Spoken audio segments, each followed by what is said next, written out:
Episode 4, Last Call.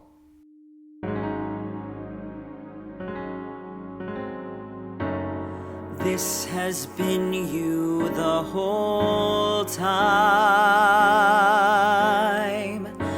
and now you must confess your crime.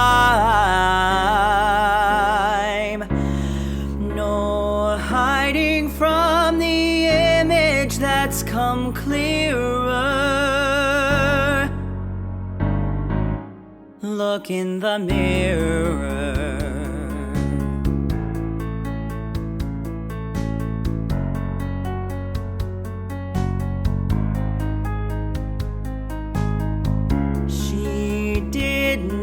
Her time was almost done.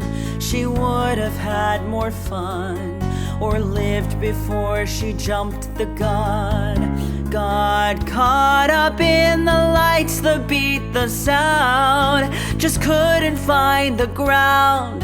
Her head sunk under, oh she drowned. No one knew she was trying to leave, flee from her home life. She was naive, wore her heart out, ripping her sleeve. She might have tried to start anew, thinking the man she met she knew. Think about if this girl were you. Well, haven't you seen her? Look in the mirror. You think she's dead and gone. You pray that she'll be back by dawn. But what you'll find is all along, while you let her sing her song, the ghost of her was always there inside. This has been you the whole time, and now you must confess your crime. No hiding from the image that's come clearer. Look in the mirror. Look in the...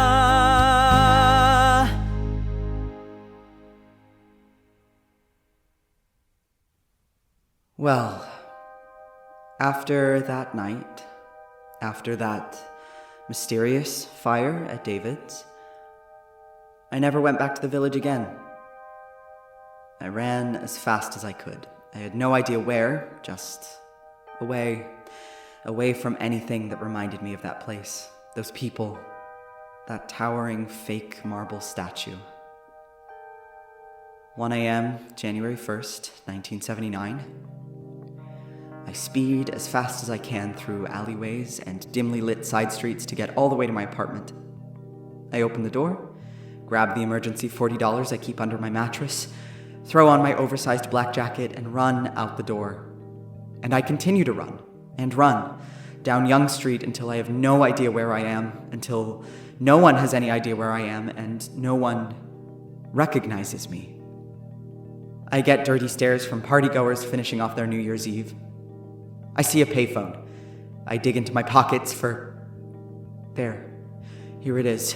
My one and only chance to escape. I unfold the piece of paper.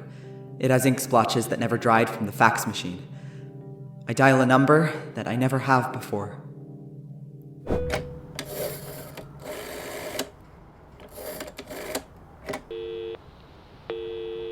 Hello?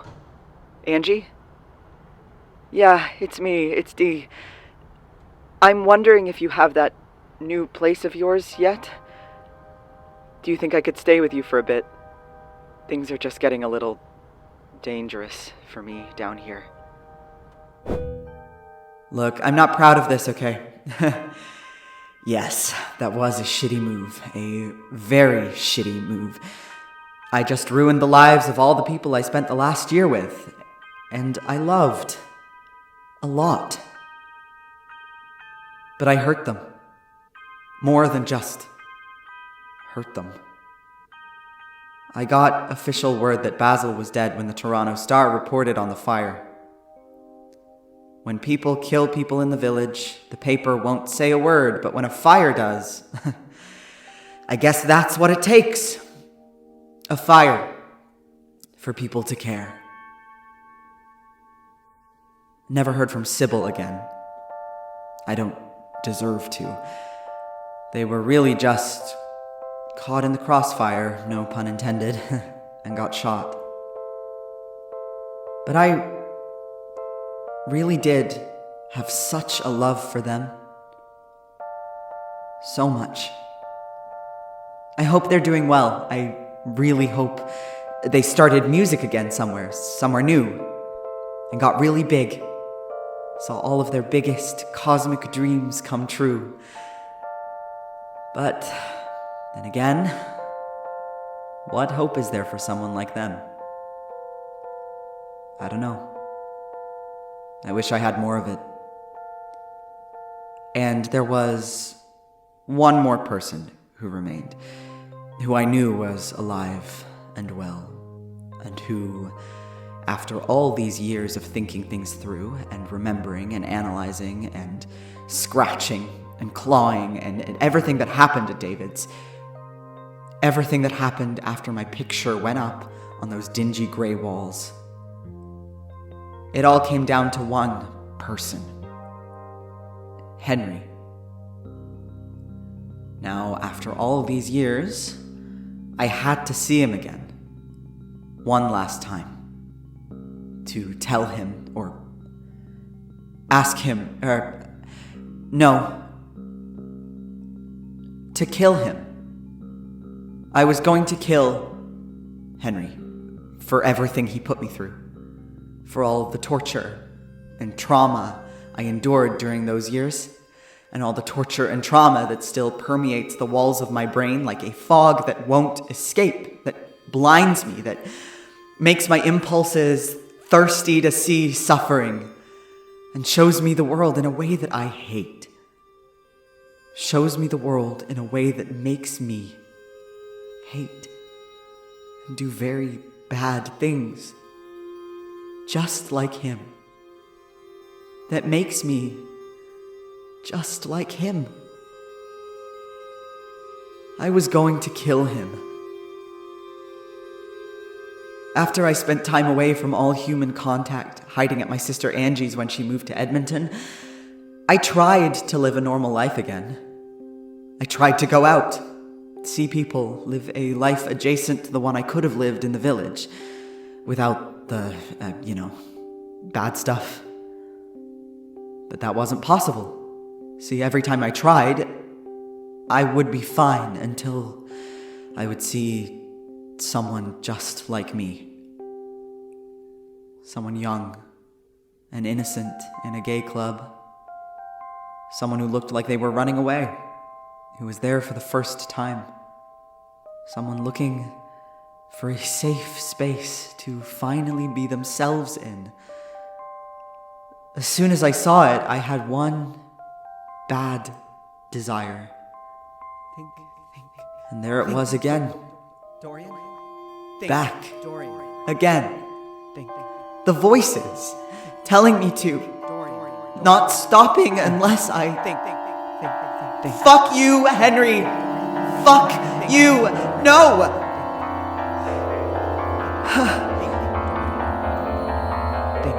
So, I stopped going out.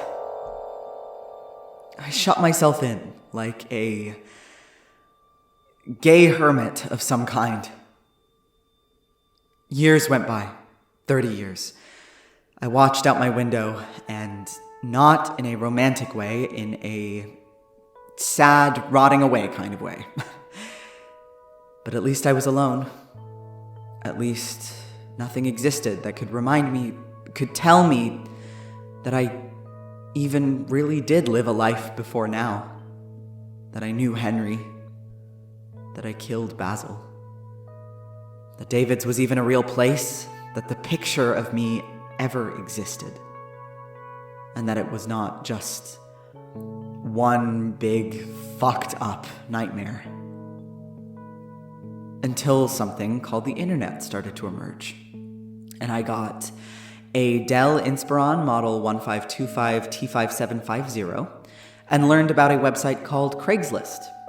and a part of that website called M4M, or Men for Men, which essentially was it was for the gays to find each other for hookups and casual sex. Every now and then, I would go onto the website and just peruse, look around and see what was on the table. I would want to post an ad myself to find someone at times, but then I wasn't letting the voices win. I couldn't. So I would just look. Until one day, an ad came up with a familiar face. A very familiar face. No. It can't be. There's no way that's him. I mean, he's aged a bit. 30 years. But there's no way that the eyes, that hair, and that smile, that smirk, that's him. Henry LeBlanc. The ad posted read, "Discreet, straight, married, seeking young twink." Straight. Discreet. Who knew so much could change in 30 years? This is it. This is it. This is finally a chance to do what I've been waiting to do for, 30 fucking years. Only one problem.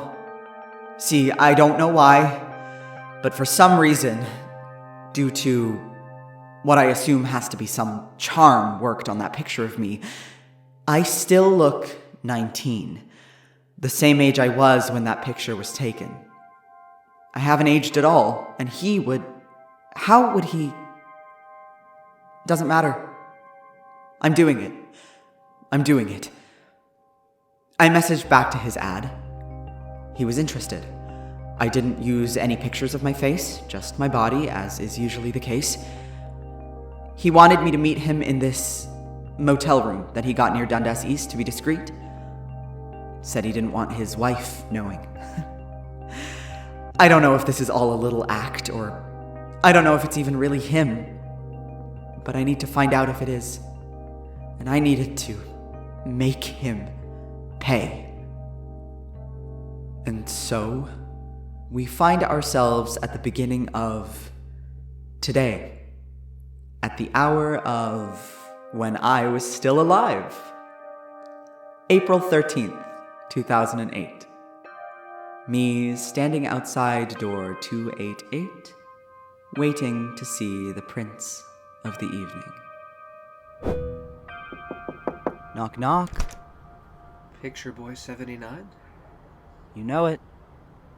You don't really look anything like your picture, but not complaining, I mean. So you really made it out, huh? What? The fire that night. You made it out. Look, man, I don't know what I knew you must have, but what I've been telling myself for so long, that you were gone, not true. Right in front of me in the flesh. Again. Is something wrong? You remind me of... I just thought you Who did you think I was, Henry? It can't be. No. There's no way it's... Say my name. Gray. I go by Dorian now. Gray's someone I used to be, or want to be. I can't remember which, but either way, no. This is some sick sort of... No. You look the exact same as you did all those... 29? 30 years ago. You still look 19. I wasn't even 19 when I knew you. How... You're probably confused. I have no idea what the fuck is going on. It won't matter in a couple of minutes. What do you mean it won't? Dorian, there's no need for a... There is a need. Henry, sit down. Thirsty, Henry? Well, we know you always are. How did you find me? After all these years, I live a different life now. There's no way you could have possibly... Spent the last 30 years waiting for the perfect moment to track you down and do this? I did. That all seems a little dramatic, don't you think? Maybe so, but I'm not one to run away from the drama. It's always followed me. And you, don't you think? Would you stop repeating me? Look, I don't know what it is that you want, but trust me, whatever it is, I can give it to you. It's not something you can give me, Henry. It's something you took. All those years ago, you took something from me, and for the past 30 years, I've been trying to figure out what that is and how to get it back. I don't know. You do know. Okay, what the fuck is going on? January 1st, 1979, I ran away. Away from the village and the whole life I had built as the Grey, so I didn't have to see the world I had destroyed behind me. Yeah. And where did you go? We spent months searching for you. It's not important. I have spent years waiting for the perfect moment to talk to you. Me? Of all people, you wanted to talk to me? Yes. Why on Madonna's green earth? Why did you want me on the dance floor? I'm sorry. Your request. For wanting Basil's picture of me that was plastered around the club to go down. It was to have me on the dance floor every night, no exceptions. I never... Yes, you did. I was on that floor every night until close, no matter what, for months. So tell me, why? Why was that your request?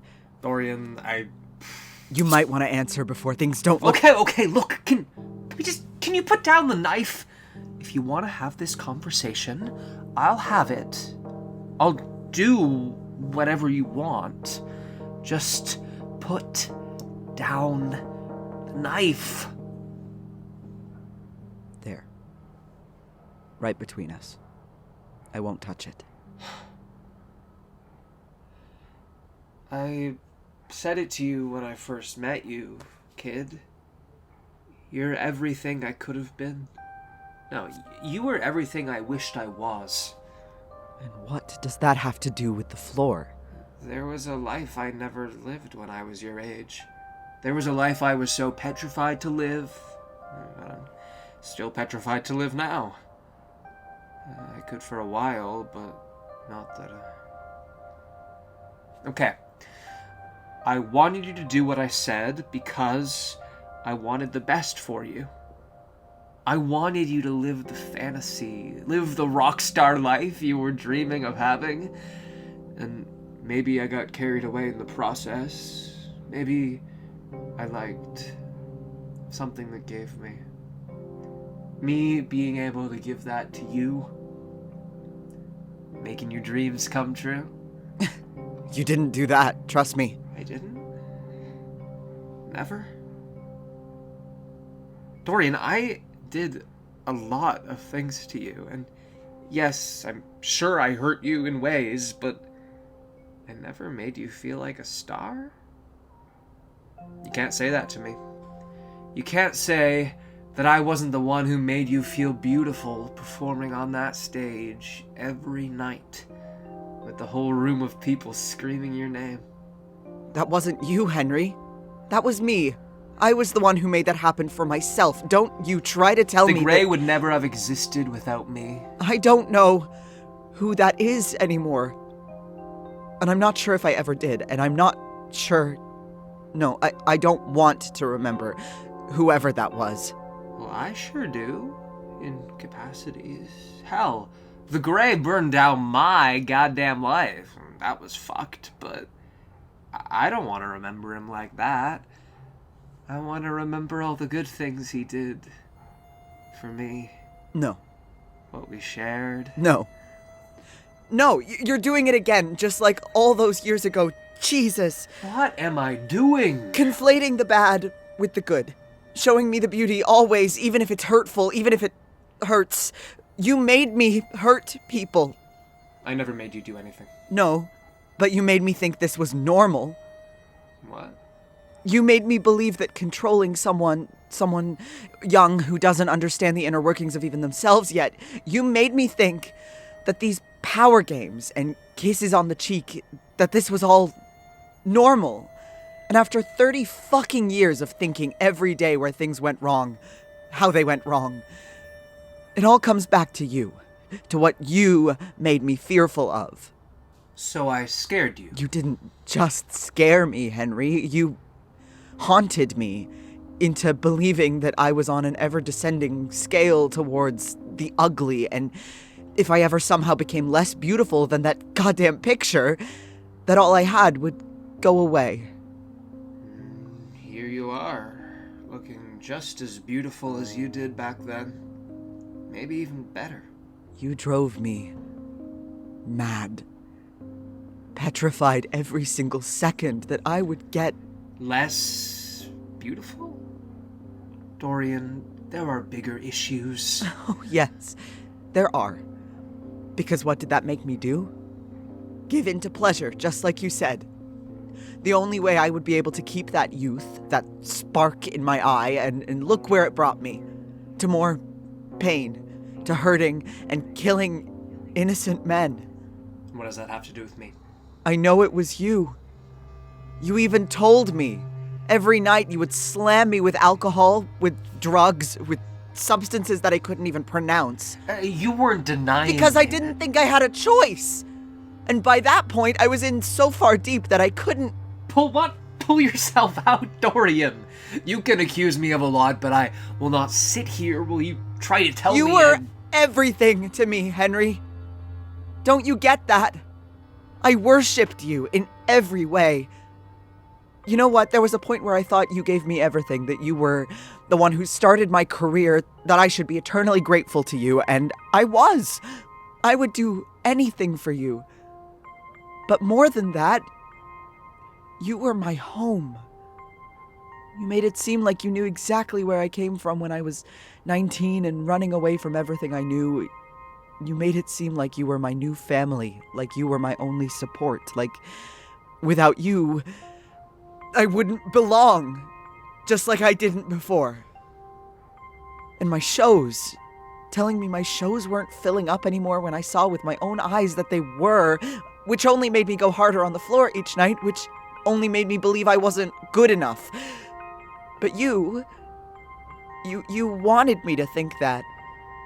You wanted me to think that you were the only thing in my life, so I was dependent on you, clung to your every word and command, and I went along with it until I couldn't any longer, until I couldn't kiss you.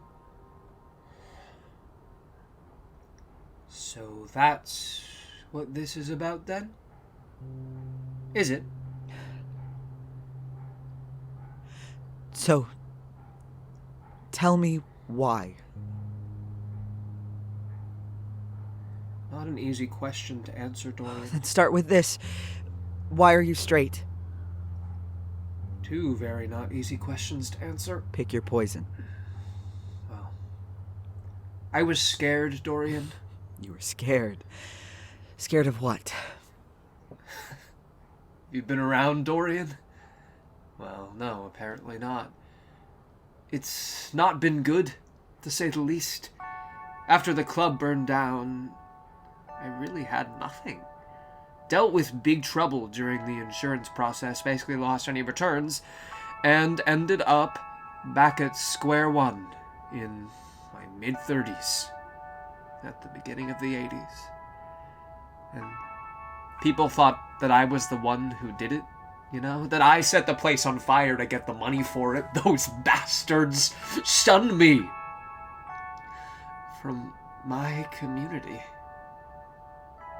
Many people didn't want me around anymore. Thought I was some type of sleaze who'd do that, so I went to places where I didn't need to know people's names, and they didn't need to know mine. I used to frequent the bathhouses around the village in Down Young, and that was when the police violence started. From everywhere in the village, they made it known we were not welcome. One night in 81, they stormed 4 bathhouses.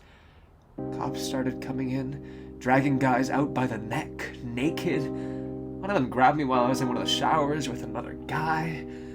It was so humiliating. As I was being pulled, I heard one of the cops say, "Wish we could hook these showers up to gas." They all started laughing. People were standing up to them, but I don't know why I couldn't be one of them. I don't know why I didn't have anything left.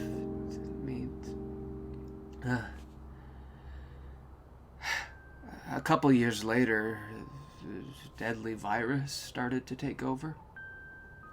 Everyone who was still left with me started having to say goodbye.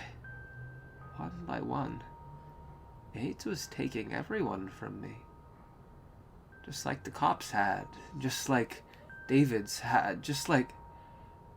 I had lost so much, and I'd had enough.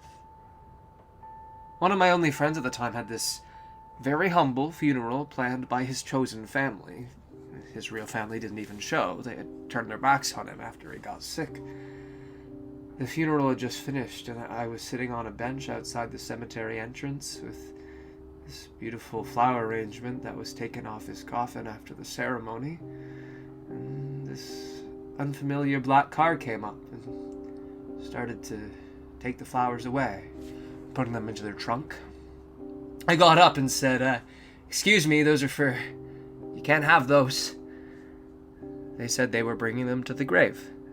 I stayed silent as they packed them away and drove off into the street. They weren't bringing them to the grave. They were stealing them.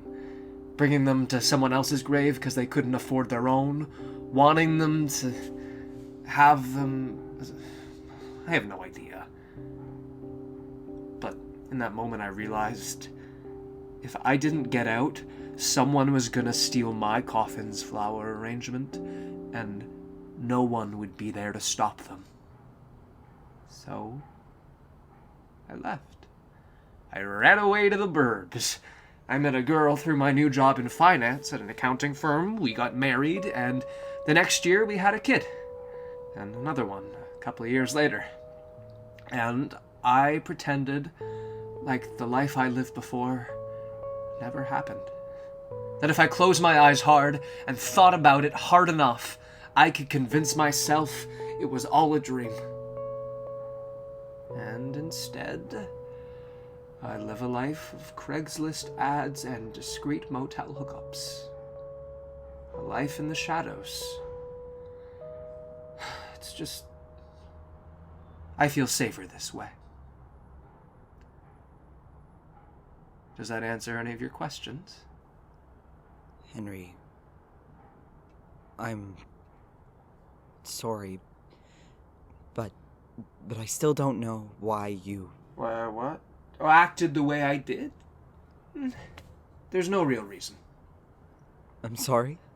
That's what I learned was normal. What was normal? Everything you just said to me. About the drugs, and the power, and the control, and the beauty, and the family, and the support, and the undesired kiss. I just thought it was normal. When I was alone in the village when I was younger with no family, no one to take care of me, that's what some older people did. They would give me everything, and then they would use me for my youth or my body or for their sick little power complexes, make me do what they wanted. That's what I thought love was. I thought I was showing you love, Dorian. But the kiss... That wasn't love. That was the men who hurt me hurting you. Just like you hurt boys, hurt people, the same way I hurt you. It all comes full circle. Well, in a fucked up way, yeah. Are we done here, or... Last thing. So, Sybil. And Basil, and... I never saw Vanity again. Rumors spread that they made it big as a singer in Norway, but I'm not sure how true that is. I'd like to believe it. Basil, on the other hand, well, it's funny you should mention. He's alive? No, he very much died in the fire. And that picture. The poster of you? The ones Basil took. That one? Recently, this archives organization called me from the city. They were doing this project looking at artifacts from David's that survived the fire. They gave me this USB stick with all the data from what they found. I don't know if your picture is on it. Where is it? I'm not giving it up so easily. Maybe I don't want to remember everything, but just to know it does exist, and it being the only physical copy of anything left from the... I'm going to need that now. Put the knife down. No need for... Okay, then. I'll give it to you. But tell me this. You're the one that burned down my club, right? I've been right all this time. It was me. Yes. So, tell me, why? Well, it's not that I... There's no real reason, I guess. It's just what I learned to do from people that hurt me. It's in my laptop case. Bottom zipper. It's red. It's... Thank you. Just thank me by not telling my wife. Everything that I came in for, it all changed. And now that I had this USB, I didn't even care if Henry was still alive. But still, I came with a mission. One that I had been waiting 30 years to complete. I reached for the knife. Thank you, Henry. Getting closer and closer to where he's sitting. And one last thing, Dorian. Inches away from him. I'm sorry. We stare at each other. I'm sorry. He means it. I look into his eyes. I see myself in the reflection of his pupils. I kiss him. Slow. I pull back. I don't leave a mark. I don't wear lipstick anymore. I leave and shut the hotel room door. I drop the knife. I look at my hands, covered in the same red color as the USB stick between my fingers.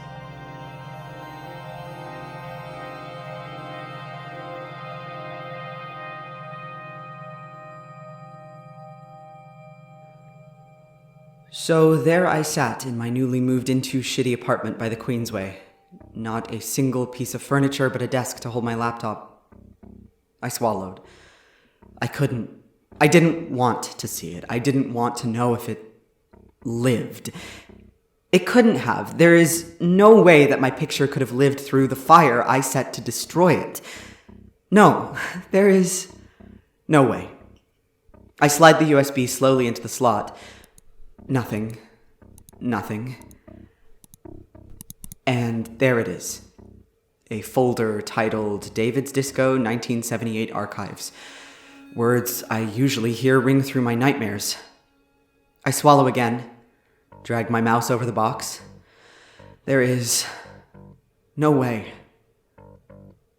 There wasn't much that survived the fire. 4 files. 4 pieces of evidence that this place even existed, that this life, the glow it had, ever shined. I press the first file. It's a picture Basil took, one that used to hang on the wall near the bar. It's of patrons, this beautiful portrait of people dancing on the floor, looking happy and free and beautiful. His pictures really were. Basil could capture exactly what made everyone so beautiful. In a weird way, I'm glad that's what remains. What David's can be remembered by. 2 more pictures followed. All Basil's work that hung around the club. The last one even capturing David's gaze looking down on them. And then, finally, the last file. I was praying it would be another one of Basil's pieces, but as it loaded, I had this feeling that it would be exactly what I had thought for 30 years. And there it was. In all its glory, the picture of me, looking somehow more awful than I ever could have remembered it. Wretched, old, sick, disgusting. And I don't know what came over me, but I needed it gone. I couldn't stare at it for one moment longer. The thing that had been haunting me had been looming over my head since Basil's flash hit my eye. I smashed it. I smashed the computer. And died. And when I saw myself reflected in the black glass before I shut my eyes for the final time, I looked even worse than the picture ever could have been. Some part of myself was in that picture. Some secret part of me that tied me so closely to it, that knew all of my secrets, and taunted me, attempting to let everyone know. No one would know. Only me. I was the only one who would have ever known. But I couldn't see that. My soul. No one ever saw that the picture began to fade, because it never did. I was the only one who saw that. So, where does that leave me? Well, dead, for one, as we know. But also trying to pick up those broken pieces of mirror and trying not to cut myself in the process. Trying to build some semblance of who I was, who I am, and what my story means. And the answer, after going through all of this, is I don't know. I really have no idea what any of this meant. The hurt that I caused, the hurt that I went through, all of this pain. I don't know why it happened. I don't know why it has to happen. I don't know why it continues to happen, why it doesn't stop, why Henry thought it was normal, why I thought it was normal, why the boys I hurt thought it was normal. It's not. None of this is normal. It shouldn't be. And I don't think I can put it into words. I wish I could be like Sybil and craft beautiful words to explain the feelings inside me, but I'm not very good at that. I try, anyway. I tried.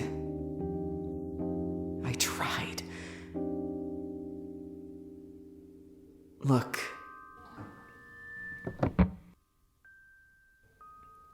I'm not the bad guy. I don't want you to think of me as that.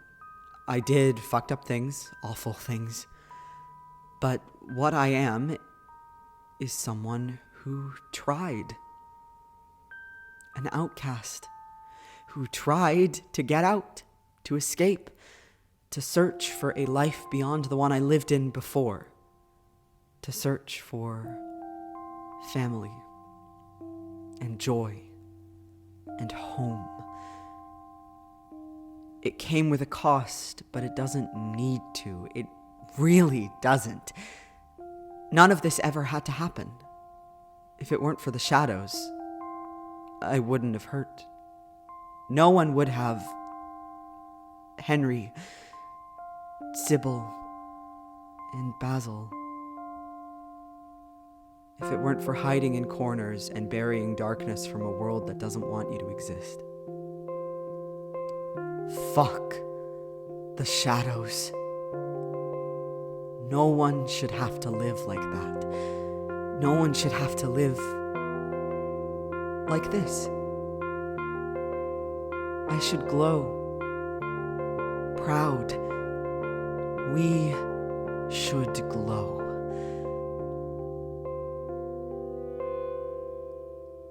And there it is, folks. The beyond. The great abyss. The great gray. It's found me. To take me away. I've found my glow. One last song. I'll play. And then it's good night for me. And whatever the fuck I find out there. Oh. Wow.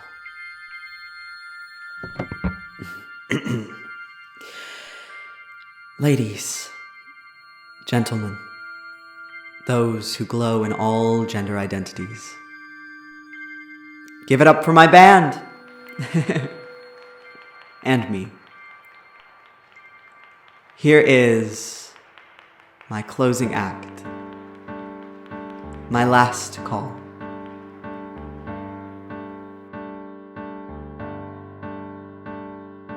I know I might never reach the end, but it all moves slowly, all moves slowly. I know there is nothing to pretend, but it all moves slowly, all moves slowly. Time won't take the future before I can see it through. Stories written or stories lost, there's nowhere to go to.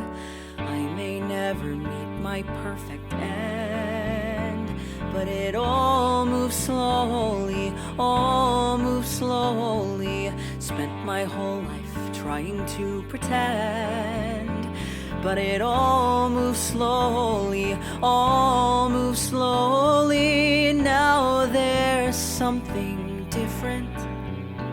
The mirror's not the same. Picture perfect is picture pain. Who's behind the frame? It's star-born moments of star-born dreams. It's wishes on cosmic molecular streams. It's hoping and praying that one day you will be there. It's splattered ink on a crisp blank white page. It's bright light in eyes as you stand on the stage. It's running away to a place where you think people will care. It's the last call when you realize you're the only one there. You're the only one there. Last call. You're the only one, only one. You wild-eyed young star born, now you've seen the sky. You fly, boy, you know how hard you need to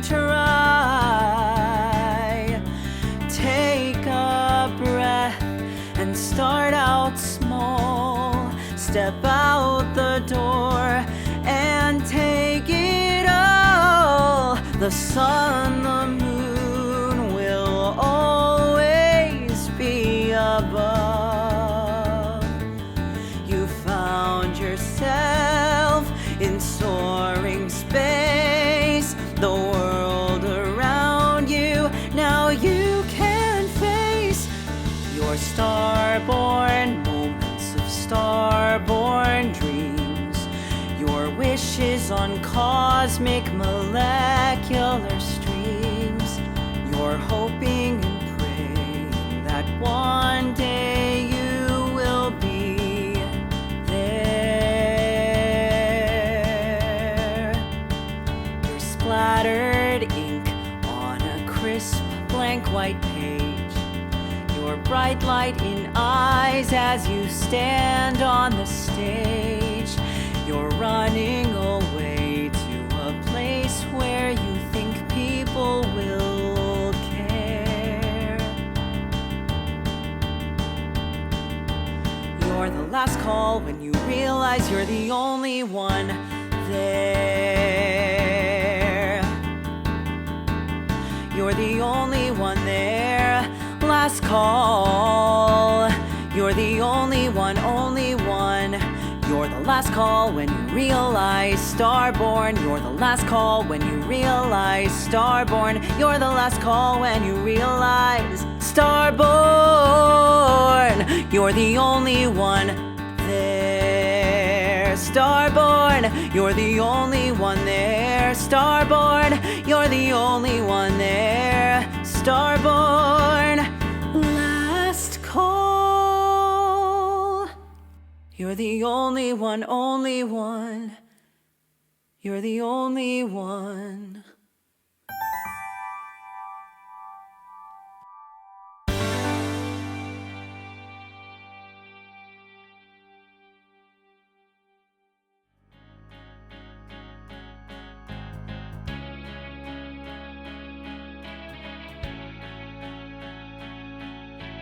The Grey, a Wilde audio drama, starring Oliver James Parkins as Dorian Gray and Liam Peter Donovan as Henry LeBlanc. Written, composed, and directed by Anthony Palermo. Production management, sound design, and editing by Alison Starkey. Assistant production managed by Caitlyn Grant. With musical arrangements by Benjamin Kersey and music mixing by Marco Wong. Dramaturged by Brynn Bonne. Inspired by Oscar Wilde's The Picture of Dorian Gray. Produced by Victoria College Drama Society.